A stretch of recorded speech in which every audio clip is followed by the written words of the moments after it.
ஹே மின்னலே ஹே மின்னலே என் கண்ணிலே நெஞ்சிலே சொல்லடா கண்ணலே.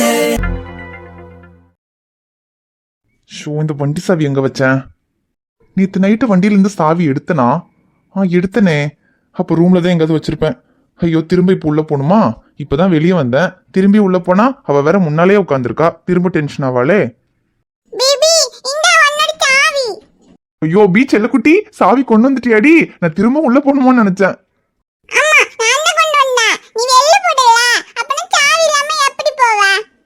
ஆமா பி, சாவி இல்லைன்னா போக முடியாதே. சாவிய மாமா உள்ள மறந்து வச்சுட்டு வந்துட்டேன். ஆமா, எங்க இருந்துச்சு சாவி? அது டிவி கிட்ட இருந்துச்சு. நானே டிவில டாம் வைக்கலாம்னு போனேன்னா அப்பதான் இந்த சாவி பார்த்தேன். அதான் உனக்கு கொண்டு வந்தேன். போ, டிவி கிட்ட வச்சுட்டனா? சரி கொடு. பேபி நானும் வரேன். அபிமா, இப்பதானே சொன்னேன் நான் வேலைக்கு போறேன், உன்னை கூட்டிட்டு போக முடியாதுன்னு. நான் போயிட்டு வந்துட்டு சாயந்தரம் உன்னை கண்டிப்பா வெளியே கூட்டிட்டு போறேன். சரி பேபி, அப்ப சாயந்தரம் எனக்கு 2 ஐஸ்கிரீம் வாங்கி தரணும். டேய் 2 ஐஸ்கிரீமா? அது சரி, 2 ஐஸ்கிரீம் சாப்பிட்டா அப்புறம் உனக்கு காய்ச்சல் வந்துருச்சுன்னா அப்புறம் அப்பா கிட்ட யாரு திட்டு வாங்குறது? ஏற்கனவே ஒருத்திக்கு காய்ச்சல் வந்ததுக்கே எனக்கு டென்ஷனா இருக்கு. இதுல வேற உனக்கும் காய்ச்சல் வந்துட்டு அவ்வளவுதான். பேபி எனக்கு காய்ச்சல் எல்லாம் வராது பேபி, அதுக்கு வேணும். ஐயோ சரிடா அபி, அது சாயந்தரம் வெளியே போகும்போது தானே, அதை சாயந்தரம் பாத்துக்கலாம். இப்ப நீ உள்ள போய் விளையாடு. மாமாக்கு டைம் ஆச்சு, மாமா கிளம்புறேன். சரி பேபி, போயிட்டு வா. பை. சரிடா அம்மோ, போயிட்டு வரேன். பாய். டேய், என்னடா பண்ணிட்டு இருக்க? இன்னைக்கு ஃபர்ஸ்ட் நாள் வேலைக்கு போனோம், டைம் ஆச்சு. நானும் நீ வருவேன் எங்க ரோட்லயே நின்னுக்கிட்டு இருக்கேன். உன்னை காணமேன்னு வந்தேன். டேய், நான் முன்னாடியே கிளம்பிட்டேன்டா சக்தி. வண்டி சாவியை காணோன்னு இவ்வளவு நேரம் தேடிட்டு இருந்தேன்டா. அப்புறம் இப்பதான் அபி கொண்டு வந்து கொடுத்தா. ஐயோ, இந்த வண்டி சாவியை தேடுறது உனக்கு ஒரு பெரிய பொழப்புடா. எப்ப பார்த்தாலும் இந்த வண்டி சாவியை மட்டும் ஏன்டா மறந்துகிட்டே இருக்க? அதுவும் வீட்டுல எங்காவது மறந்து வச்சா கூட கிடைச்சிரும்னு சொல்லலாம். ஆனா டீ கடைக்கு போனா டீ கடையில விட்டுற, பார்ல போனா பார்ல விட்டுற. சரி, அது கூட பரவாயில்ல. ஆனா சில நேரங்கள்ல வண்டியிலேயே விட்டுட்டு வந்துடுறடா. டேய், அது என்னமோ தெரியலடா, இந்த வண்டி சாவியை மட்டும் நான் மறந்துடுறேன்டா. இப்படி மறந்துகிட்டே இருடா. குழந்தைங்க கம்மல் திருக்கணியை தொலைக்கிற மாதிரி இதோட எத்தனை சாவி தொலைச்சிட்ட? அதுலயும் எங்கேயாவது போனா வண்டிலேயே சாவி வச்சுட்டு மறந்துரு. ஒரு நாள் இல்லைனாலும் ஒரு நாள் பாரு, உன் வண்டியை எவனாவது ஆட்டையை போட போறான். அது போடும்போது பாத்துக்கலாம். வேலைக்கு நேரமாச்சுன்னு சொல்லிட்டு நின்னு பேசிக்கிட்டு இருக்க. வாடா போலாம். ஐயோ ஆமாண்டா, முதல் நாள் வேற பஞ்சுவாலிட்டியா இருக்கணும். வாடா போலாம்.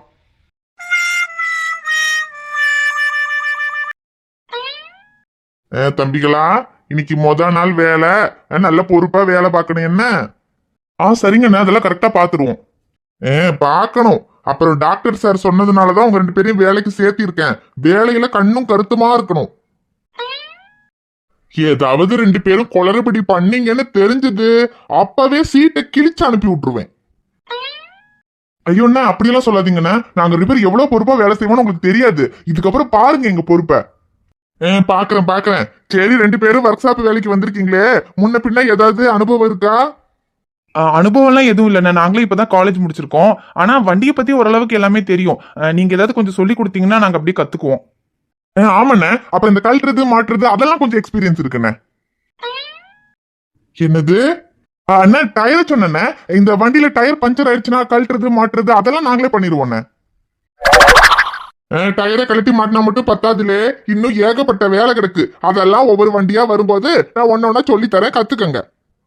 சரிங்கண்ணே, கத்துக்குறோம். சரி. இப்ப நான் சொன்ன வேலையெல்லாம் பாத்துக்கிட்டு இருங்க. ஏதாவது வண்டி கம்ப்ளைண்ட் ஆகி வந்துச்சுன்னா அப்ப நான் கூப்பிடுறேன். அப்ப வந்து ஒன்னொன்னா கத்துக்குங்க. சரிங்கண்ணா. அப்புறம் இன்னொரு விஷயம், 2 பேரும் இப்படி டிப் டாப்பா வெள்ளையும் சொல்லியமா ட்ரெஸ் பண்ணிட்டு வர்றதுக்கு இது ஒன்னும் ஐடி கம்பெனி கிடையாது.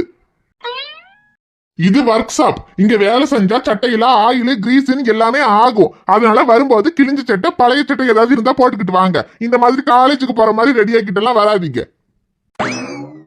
ஏண்டா, அதுக்குன்னு நாங்க என்ன இருக்கிற சட்டையை கிழிச்சு விட்டாடா போட்டு வர முடியும்? மச்சான், என்னடா இந்த முக்காடு மண்டைக்கு ஓவரா பேசிக்கிட்டு இருக்கான்? ஏய், அப்படிலாம் சொல்லாதடா, அவர் நம்ம ஓனர்டா. அடப்போடா, முக்காடு போட்ட ஓனாமா இருக்கா, அவனை போய் ஓனருங்கிற? என்ன வந்த முதல் நாளே இப்படிதான் ட்ரெஸ் பண்ணணும், அப்படிதான் இருக்கணும், ஓவரா கண்டிஷன் போட்டுட்டு இருக்கான். எனக்கு வந்த கோத்துக்கு அப்படி ஸ்பேனாலையும் பல்ல புற தட்டி இருப்பேன். சக்தி, வேலைக்குன்னு வந்தா அப்படிதான் இருக்கும். அதெல்லாம் ஒண்ணும் நம்ம கண்டுக்க கூடாது. டேய், எப்படிடா இந்த பேச்செல்லாம் கேட்டு எப்படி அந்த வேலை செய்ய முடியும்? உன் மாமனை விட ஓவரா பேசுறான்டா. அதுக்கு என்னடா பண்றது? இப்ப நமக்கு இந்த வேலை ரொம்ப முக்கியம். இந்த வேலையை விட்டா அப்புறம் என்ன பண்ணுவோம்? அதனால என்ன இருந்தாலும் கொஞ்ச நாளைக்கு அட்ஜஸ்ட் பண்ணி செஞ்சுதான் ஆகணும். அப்புறம் எனக்கு கூட பரவாயில்ல, ஆனா உனக்கு தான் இந்த வேலை இப்ப ரொம்ப முக்கியம். வீட்டுல கையல் இருக்கா, மறந்துடாத. ஐயோ ஆமாண்டா, அடிக்கடி அவளை வேற ஞாபகப்படுத்துறா. அப்பதான் இந்த ஆள் பேசுற பேச்சுக்கு எதுவும் வாய விடாம இருப்பேன். டேய் அந்த ஆளை விடுறா, அந்த ஆளே ஒரு டம்மி பீஸ், என்னமோ சொல்லிட்டு போறான். அதுக்கெல்லாம் போய் நம்ம டென்ஷன் ஆயிட்டு இருந்தா ஆகுமா? அதுவும் சரிதான். அந்த ஆள் பேசுறத கேட்கும்போது கோவம் வருது, ஆனா அந்த ஆள் மூஞ்சிய பார்த்தா சிரிப்பு தான் வருது. சரி, நீ என்ன பண்றது? இப்போதைக்கு கிடைச்ச வேலை இதுதான், செஞ்சுட்டு போவோம். சரிடா, வேலையை பாரு. வேலையை பாக்குறது இருக்கட்டும், ஆமா நீ ஏன் ஒரு மாதிரி இருக்க? அதெல்லாம் ஒண்ணுலடா, நல்லா தான் இருக்கேன். டேய், உன் ஃபேஸ பார்த்தே நீ காலைல சாப்பிட்ட பிரேக்ஃபாஸ்ட் வரைக்கும் சொல்றவன்னா ஏன் கிட்டயே நல்லா இருக்கேன்னு போய் சொல்ற பத்தியா? டேய், அப்புறம் என்னமோ நேத்து நைட் அவளை வீட்டுல விடுறேன்னு கூட்டு போனியே. டேய் மச்சான், ஏதாவது சம்பவம் பண்ணிட்டியாடா? டேய் சம்பவம்லாம் எதுவும் பண்ணலடா. அது டேய் என்னடா வந்து போய் நல்லா இழுக்கிற? அப்ப என்னமோ பண்ணிருக்க, என்னன்னு சொல்லி சொல்லடா. டே சக்தி, அது தெரியாம தெரியாம தெரியாம அவளை கிஸ் பண்ணிட்டேன்டா. அட பாவி, எப்படி இவனால மட்டும் முடியுது? கட்டின பொண்டாட்டி கிஸ் அடிக்கிறதுக்கு காலையில வரைக்கும் ட்ரை பண்ணேடா, என்னால முடியலையேடா. டேய் உண்மையாவே கிஸ் பண்ணிட்டியா? ஆமாண்டா சக்தி. டேய் எப்படிடா? டேய் அது நாங்க போகும்போது மழை வந்துச்சுடா, மின்னல் அடிச்சுது. நீ கிஸ் அடிச்சிட்ட. சரி, கிஸ் அடிச்சதுக்காக உன்னை சும்மாவா விட்டா? இல்ல நீங்க பஸ் ஸ்டாண்ட்ல வச்சு கைய பிடிச்சி எடுத்ததுக்கு என் அண்ணன் கிட்ட சொல்லிருவேன் 2 வாரம் உனக்கு ஆட்டம் காட்டினாலேடா. இப்ப கிஸ்ஸே அடிச்சிருக்க, இந்நேரத்துக்கு அவ உன்னை உன் மாமா கிட்ட போட்டு கொடுத்து பெரிய பஞ்சாயத்தே வச்சிருப்பாளேடா. வைக்கலடா சக்தி, அதான் ஒரு மாதிரி டென்ஷனா இருக்கு. வைக்கலையா? என்னடா அதிசயமா இருக்கு. சரி வைக்கலனா அதுக்கு எதுக்குடா நீ டென்ஷன் ஆகுற? வச்சாதானடா டென்ஷன் ஆகணும். இல்லடா சக்தி, நான் பண்ணது பெரிய தப்பு தான். அதுக்கு அவ என் மாமா கிட்ட போட்டு கொடுத்து எனக்கு பஞ்சாயத்து வச்சிருந்திருக்கணும். அப்படி வச்சிருந்தா கூட எனக்கு அது பெருசா தெரிஞ்சிருக்காதுடா. ஆனா அவ எதுவுமே பண்ணாம இதுக்கப்புறம் என்கிட்ட பேச மாட்டேன், என் முகத்திலேயே முழிக்க மாட்டேன்னு சொல்லிட்டாடா. அப்பாடா, நல்ல வேலை, ரூட் கிளியர். நீ அதுக்கு தானடா ஆசைப்பட்ட. இதுக்கப்புறம் அவ பக்கத்திலேயே வரக்கூடாது, அவ மூஞ்சிலேயே முழிக்க கூடாது, என்ன தொல்லை பண்ணாம இருந்தா போதும்னு நினைச்சல. அதே மாதிரி அவ இனிமே உன் மூஞ்சிலேயே முழிக்க மாட்டேன்னு சொல்லிட்டால. நல்ல விஷயம் தானடா, அப்புறத்துக்கு டென்ஷனா உட்காந்துருக்க. ஆனா நீ பெரிய ஆள்றா மச்சான். அவ வாயை திறந்தா மூடவே மாட்டேங்கிறா. அவ பேசினாலே டென்ஷன் தலைக்கிறதுன்னு சொல்லிக்கிட்டு இருந்தல்ல. ஆனா என்ன பண்ணியோ மூடாத அவ வாயை ஒரு கிஸ் அடிச்சு மூட வச்சிட்டியடா. டேய் என்னடா ஆச்சு உனக்கு? அதான் அவனை கிஸ் பண்ணதுக்கு எந்த பிரச்சனையும் பண்ணல. அப்புறம் அவ பக்கத்துல போனாலே ஒரு மாதிரி டிஸ்டர்பா இருக்கு, அவளை விட்டு ஒதுங்கி இருக்கணும்னு தானே நீ ஆசைப்பட்ட. இப்ப அவளே உன்கிட்ட பேச மாட்டேன்னு ஒதுங்கி போயிட்டா, அப்புறம் என்னடா? இல்லடா சக்தி, நான் அவளை விட்டு ஒதுங்கி இருக்கணும்னு தான் நினைச்சேன். ஆனா அவ என்னை விட்டு ஒதுங்கி போகும்போது என்னமோ அதை என்னால ஏத்துக்க முடியலடா. டேய் என்னடா சொல்ற? நீ தானடா கனவுல வந்த மின்னலை தேடணும், இந்த மென்டல் என்ன ரொம்ப டார்ச்சர் பண்றா, இவ பேசாம ஒதுங்கி இருந்தாலே பரவாயில்லன்னு சொன்னேன். இப்போ அவ பேசாம இருந்தாலும் கஷ்டமா இருக்குன்னா என்னடா அர்த்தம்? அதான்டா சக்தி, எனக்கும் புரியல. முன்னாடி அவ என்ன பேசி பேசி டார்ச்சர் பண்ணும்போது அப்படியே மண்டைக்குள்ள டென்ஷன் ஆச்சு. ஆனா இப்ப அவ என்கிட்ட பேச மாட்டேன்னு சொல்லும்போது மனசுக்குள்ள என்னமோ பண்ணுதுடா. டேய் நீ சொல்றதெல்லாம் கேட்கும்போது எனக்கு என்னமோ உன் மனசுக்குள்ள அந்த மின்னல் இல்ல, இந்த மென்டல் தான் இருக்காளோன்னு தோணுது.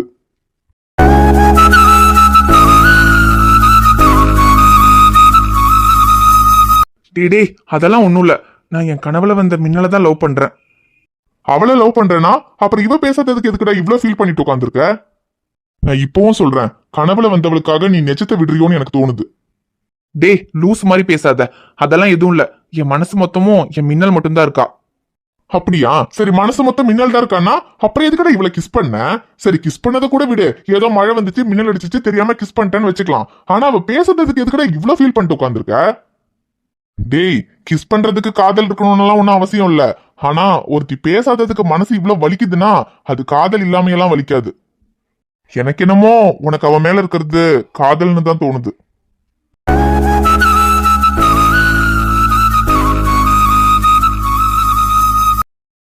ஏடா நீ எங்க இருக்க? உன்னை கண்டுபிடிக்கிறதுக்காக தான் நான் இந்த ஊருக்கு வந்தேன். 3 வருஷத்துக்கு முன்னால காலேஜ் டூர் வந்தப்போ இந்த ஊர்ல தான் உன்னை நான் பார்த்தேன். திரும்பவும் இந்த ஊருக்கு வந்தா உன்னை எப்படியாவது கண்டுபிடிச்சிடலான்னு நம்பி தான் இங்க வந்தேன். ஆனா இப்போ இவ்வளோ பெரிய ஊர்ல நீ யாரு, எங்க இருப்ப, நீ எப்படி இருப்ப, இது எதுவுமே தெரியாம உன்னை நான் எங்கேன்னு போய் தேடி கண்டுபிடிப்பேன். இப்போவும் ஞாபகமா என்கிட்ட இருக்கிறது அன்னைக்கு நீ கொடுத்த இந்த ஷர்ட்டும் என் மனசுல உன்னை மறக்கவே முடியாத அளவுக்கு நீ கொடுத்த காதலும் மட்டும்தான். இதை மட்டும் வச்சுட்டு என்னால உன்னை கண்டுபிடிக்க முடியும்னு எனக்கு தோணல. ஒருவேளை உன்னை என்னால கண்டுபிடிக்க முடியாம போயிட்டா அப்புறம் உன்னை மறந்துட்டு வேறொரு வாழ்க்கையை பார்க்கவும் என்னால முடியாது. எந்தாயாலும் சரி, என் உயிர் இருக்கிற வரை நான் உன்னை தேடிக்கிட்டே தான் இருப்பேன். ஐஷு, ஐஷு. கயல், ஒரு நிமிஷம் இரு, வந்து கதவை திறக்கிறேன். ஐஷு, உனக்கு ரொம்ப காய்ச்சலா இருக்குன்னு சொன்னல, அதான் எப்படி இருக்கேன்னு பார்த்துட்டு போலான்னு வந்தேன். இல்லை கயல், இப்போ குழப்பம் இல்லை. நைட்டு தான் ரொம்ப காய்ச்சலாக இருந்தது. அப்புறம் காலையில் சேட்டை மருந்தெல்லாம் கொடுத்துச்சு, சாப்பிட்டதும் இப்போ கொஞ்சம் பரவாயில்ல. சரி ஐஷு, நேற்று அங்கே வீட்டிலேருந்து வரும்போது நல்ல மழையில் நனைஞ்சிருப்ப, அதனால தான் காய்ச்சல் வந்துருச்சு போலல்ல? அதே கயல், அப்படிதான் நினைக்கிறேன். ஐயோ சாரி ஐஷு, நான் உன்னை எங்கள் வீட்டுக்கு வர சொன்னனால தான் நீ வந்த. அதனால தான் பாவம் திரும்ப போகும்போது மழையில் நனைஞ்சிட்டேன். நான் சொல்லலைன்னா நீ வந்திருக்க மாட்டேன், உனக்கு காய்ச்சலும் வந்திருக்காது. ஐயோ கயல், அப்படியெல்லாம் ஒன்றும் இல்லை. இனிப்போ எனக்கு காய்ச்சல் வரணும்னு இருந்தா அது மழையில் நனைஞ்சாலும் வரும், நனையாமல் இருந்தாலும் வேற எப்படியாவது வரும். அது கொண்டு ஒன்னால தான் எனக்கு காய்ச்சல் வந்துச்சுன்னெல்லாம் இல்லை. சரி ஐஷு, சரி இப்போ மருந்து சாப்பிட்டல, இப்போ கொஞ்சம் பரவாயில்லல்ல? இல்லை கயல், இப்போ பரவாயில்ல. சரி ஐஷு. அப்புறம் இது என்ன ஷர்ட்டு? ஓ, நீ நேற்று சொன்னியே அவனோட ஷர்ட் தானே இது. என்ன ஐஷு, அவன் ஞாபகம் வந்துருச்சா? அவன் ஷர்ட் எடுத்து வச்சு பார்த்துட்டு இருக்க. அவனை நான் மறந்தா தானே கையில் திரும்பவும் ஞாபகம் வர்றதுக்கு. அவனை தான் என்னால் மறக்கவே முடியலையே. எப்பவும் என் ஞாபகத்தில் அவன் மட்டும்தானே இருக்கான். மறக்கவே முடியாத அளவுக்கு எனக்கு ஞாபகத்தை கொடுத்துட்டு போனவன் திரும்பவும் அவனை எப்படி தேடி கண்டுபிடிக்கணும்னு சொல்லாமையே போயிட்டான். நானும் அவனை எங்கெங்கேயும் தேடி கண்டுபிடிக்கலன்னு தான் இந்த ஊருக்கு வந்தேன். ஆனால் இப்போ இவ்வளோ பெரிய ஊரில் அவன் யாரு, அவன் பேர் என்ன, அவன் எப்படி இருப்பான், இது எதுவுமே தெரியாம அவனை எப்படி தேடி கண்டுபிடிக்க முடியும்னு தெரியல. அவனை இன்னைக்கு கண்டுபிடிக்க முடியுங்கிற நம்பிக்கையே போயிடுச்சு கயல். ஐயோ ஐஷோ, அப்படியெல்லாம் சொல்லாத. கண்டிப்பா அவனை தேடி கண்டுபிடிச்சிடலாம். எப்படி கயல், எப்படி தேடி கண்டுபிடிக்க முடியும்? அவன் பார்க்க எப்படி இருப்பான்னு தெரிஞ்சாலாவது எங்கேயாவது அவனை தேடி கண்டுபிடிக்கலான்னு சொல்லலாம். ஆனால் அவன் பார்க்க எப்படி இருப்பான்னு கூட எனக்கு தெரியாது. அப்புறம் நான் எதை வச்சு அவனை கண்டுபிடிக்கிறது? எனக்கு இருக்கிற ஒரே நம்பிக்கை என்ன தெரியுமா? எனக்கு அவனை அடையாளம் தெரியாது, ஆனா அவனுக்கு என்ன அடையாளம் தெரியும். எங்கேயாவது வச்சு அவனா என்னை பார்த்து என்கிட்ட வந்து பேசினாதான் உண்டு. இந்த ஊருக்கு நான் வந்தப்ப கூட அந்த நம்பிக்கையில தான் வந்தேன். இந்த ஊர்ல எப்படியாவது அவன் கண்ணில் நான் பட்டு அவன் என்கிட்ட வந்து சேர்ந்துட மாட்டானான்னு. இல்ல ஐஷு, நான் உன்னை கேட்கறேன், தப்பா நினைக்காத. நீ இந்த 3 வருஷம் அவனையே நினைச்சிட்டு அவனை தேடி கண்டுபிடிக்கணும்னு இந்த ஊருக்கு வந்திருக்க. அதே மாதிரி அவனே இந்த 3 வருஷம் உனக்காக காத்துட்டு இருப்பான்னு உனக்கு தோணுதா? இல்லை, நான் ஏன் கேட்குறேன்னா, இந்த 3 வருஷத்துல அவன் ஒருவேளை உன்னை மறந்து அவனுக்குன்னு ஒரு லைஃபை அமைச்சிட்டு இருந்தா நீ என்ன பண்ணுவ?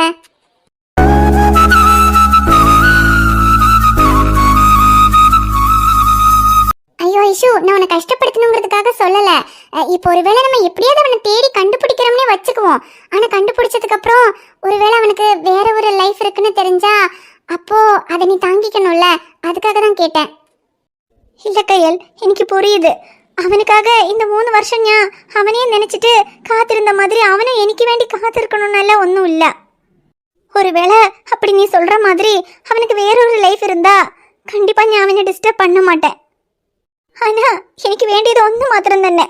அவன் எனக்கு கிடைக்கலன்னா கூட பரவாயில்ல, அவன் முகத்தை ஒரே ஒரு தடவை நான் பார்க்கணும். ஏன்னா இப்ப நான் உயிரோடு இருக்கேன்னு அதுக்கு காரணமே அவன்தான். அவன் எனக்கு கிடைக்கலனாலும் என்னால அவனை மறக்க முடியாது கையல். இந்த 3 வருஷம் அவனோட இந்த ஷர்ட்டும் அவன் கொடுத்த காதிலும் மட்டும் மனசுல வச்சுக்கிட்டு நான் வாழ்ந்திருக்கேன். இதுக்கப்புறம் அவன் ஒருவேளை வேற யாரையாவது லவ் பண்றான்னு தெரிஞ்சா கூட அவனை நினைச்சுக்கிட்டே நான் இருந்துருவேன். ஆனா எனக்கு அவனை பார்க்கணும். முதலும் கடைசியுமா அவன் முகத்தை ஒரே ஒரு தடவை பார்த்தா கூட போதும். ஐயோ ஐஷு, நீ அழாத.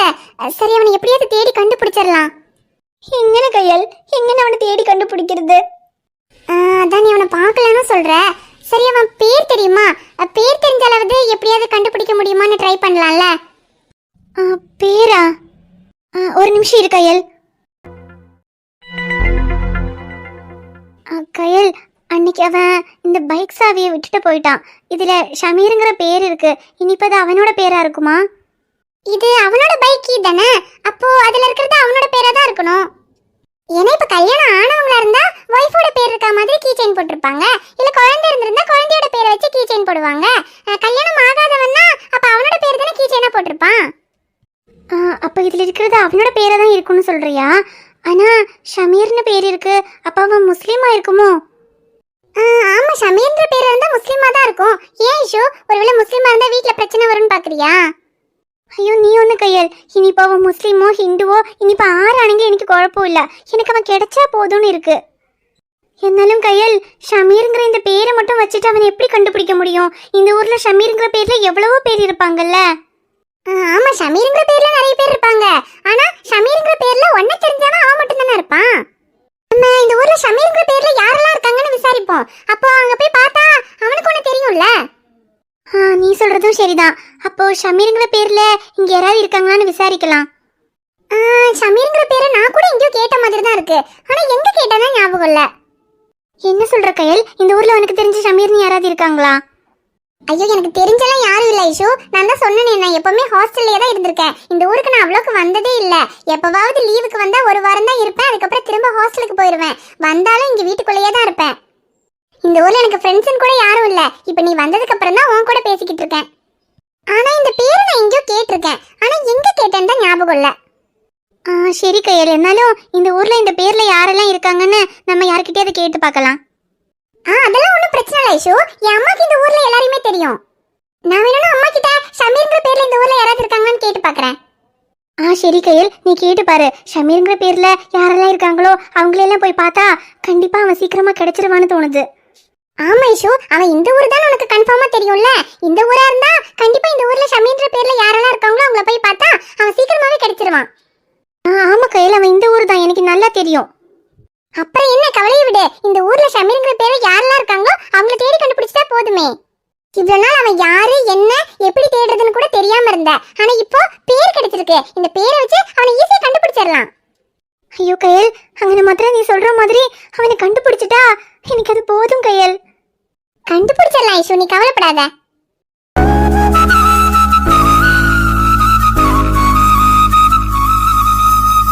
ஹாய் ஃப்ரெண்ட்ஸ், எல்லாரும் எப்படி இருக்கீங்க? நிச்சயமா நலமா இருப்பீங்கன்னு நம்புறோம்.